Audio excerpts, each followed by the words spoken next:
ছিলেন মার্কিন নৌসেনা চৌকস এই সেনা একই সাথে বক্সিং ও মার্শাল আর্টেও বিশেষভাবে দক্ষ।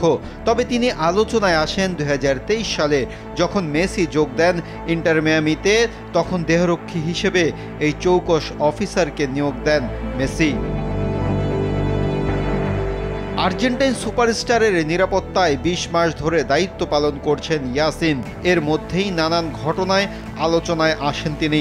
বিশেষ করে মাঠের মধ্যে একে একে ১৬ বার মেসি ভক্তদের ঢুকে যাওয়া এবং সেসব থেকে মেসিকে দূরে রাখার কৌশল হিসেবে তার সামরিক কৌশল প্রয়োগের নানান চিত্র সামাজিক যোগাযোগ মাধ্যমে হয়েছে ভাইরাল। তবে তাকে মাঠে প্রবেশে নিষেধাজ্ঞা দেওয়ার ঘটনায় বিশ্ব গণমাধ্যমে সংবাদ ফলাও করে প্রকাশ করা হয়েছে। কারণ হিসেবে উল্লেখ করা হয়েছে, মাঠে মেসির সাথে অপ্রত্যাশিত কিছু ঘটলেই ইয়াসিনের হঠাৎ ঢুকে পড়া ও হস্তক্ষেপ ভালো চোখে দেখছে না MLS। উদাহরণস্বরূপ বেশ কিছু ঘটনা উল্লেখ করেছে তারা।